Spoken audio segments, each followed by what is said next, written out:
On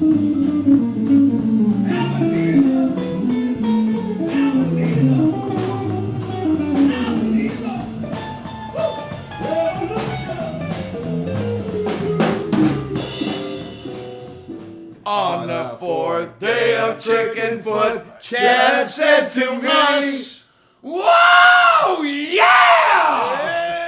Oh yeah. This is now become, as I said before, this is becoming like the classic Chickenfoot arrangement where the song starts out with a riff and the band kicks in and it goes through all these different changes, and by the time you get back to the main riff, you've almost forgotten it because we've taken you on such a musical journey. And but it got started very simply where Sam and I were talking about some blues groups that we really liked and some blues singers, and we were saying it would be great if we could somehow fuse what we do naturally as a band with some old style blues songwriting where the guitar figure and the vocals are not necessarily doing everything together in unison, but they're somehow syncopated and intertwined. And so it wasn't just chord strumming with a melody line that's actually like a counterpoint between the guitar line and the vocal line. So I got to work on that one. That was one of those things where I just was thinking what would be fun to play and have somebody sing in and around. And that one worked out great because Sam had he heard the riff, he knew exactly how he wanted to weave in and out of it, and that thing got written very quickly. Well, the video, of course, will probably win awards around the world for being the best barbecue video ever made. And it's too bad that you can't smell videos because it smelled really good too. We were barbecuing chicken, of course. Oh yeah.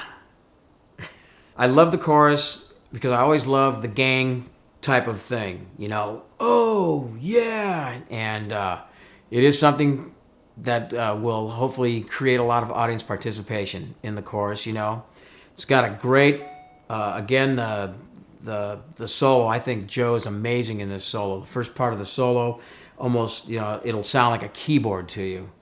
And with Chad and I doing kind of a little almost funky type of thing behind it, it's a good combination of that power and that funk merging together. Our backyard video that we did for Oh Yeah, be watching for the Michael Anthony Sid Vicious look during the solo on this one. I did it just for you. And then Oh Yeah, I don't even know how that happened, but Joe and I, when we were trying to write songs together, I usually would wait for his music. He would, he'd just bring a piece of music and I'd go, oh man, I'd get inspired and go write lyrics and melody to it. But with Oh Yeah, I told him about this concept I had lyrically where I was saying, if I were this, I would be able to do this. And if I could do this, I would do that. It was like a high conscious thing about how I would change the world and mold and shape this world into the greatest place to live on the planet. This real high consciousness, beyond you too consciousness.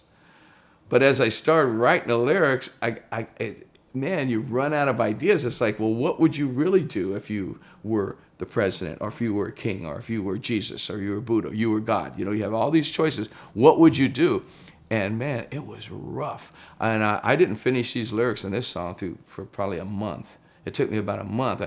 And finally, I just settled on, look, I forget that big, crazy idea. I'm just going to touch on it a little bit and use Jesus, use Buddha, use King, use a blues man, use a potter, use, a magic man, all these different things. And I just made it a boy-girl chase song. I mean, it's like, love songs are just the easiest things to write about because everyone's either had a good experience or a bad experience with love. And so you can talk about so many things. So, Oh Yeah, is just a classic friggin' ass-kicking rock tune, man. That's what it is.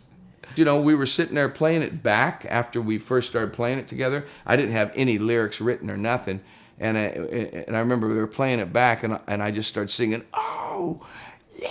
And Chad was sitting up at the council. He turned around and went, yeah, and everybody's going, oh. The first time I did it, the next time the chorus came, everybody in the room was going, oh, yeah. So I thought, it's like maybe I could write a better lyric than that, but not really. If that's what you're really saying is, yeah, oh yeah, I'm liking this, then that's the way to say it. Profound, simple.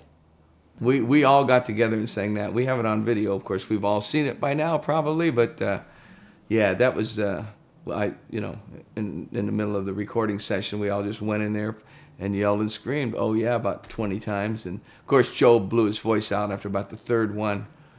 He's going, oh yeah, saying, Joe, come on now. Oh yeah. He's going, oh yeah.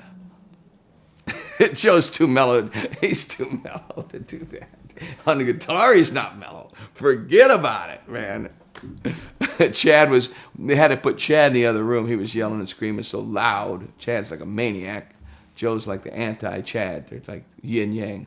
Oh, yeah! That killer riff that Joe does reminds me kind of I know we're not supposed to talk about Led Zeppelin since Sammy got drunk and said that we were better than Led Zeppelin. We're not better than Led Zeppelin, and Sammy was drunk when he said that, okay? So let's put that shit to rest. But we love Led Zeppelin. Who doesn't? And that guitar, to me, that riff that Joe came up with, reminds me of something that you would hear off like a Physical Graffiti record or something. And so that's just me trying to do my John Bonham meets Phil Rudd impersonation. Again, in the chorus, it's very AC/DC. I don't sing. I can't sing. I can't hold a note, but I can yell good. Oh, yeah! And I get to do that like every night, so that's kind of cool. Do a couple of those. Oh, yeah, we did a little thing. I don't know, these guys from Russia showed up and they were supposed to do an interview. And they brought their cameras and they didn't get clearance and they didn't have their papers. And so they knew that we had actually, he said to me, he goes, Chad, how do you find play with Hagar, Sammy, and Mr. Mike and Satrini? And I said, eHarmony. Dude, not Match.com, eHarmony. I was looking for a Russian mail order bride, and so this is how he found out about me. And Next thing you know, he came over here. He thought he was interviewing me because I was gonna marry this Russian mafia's princess, and then I was gonna be in a family, and of course I would die a terrible death, but I could drink a lot of vodka. And he ends up shooting this video ish. We're in the back of Sammy's rehearsal place, and we're just acting very naturally.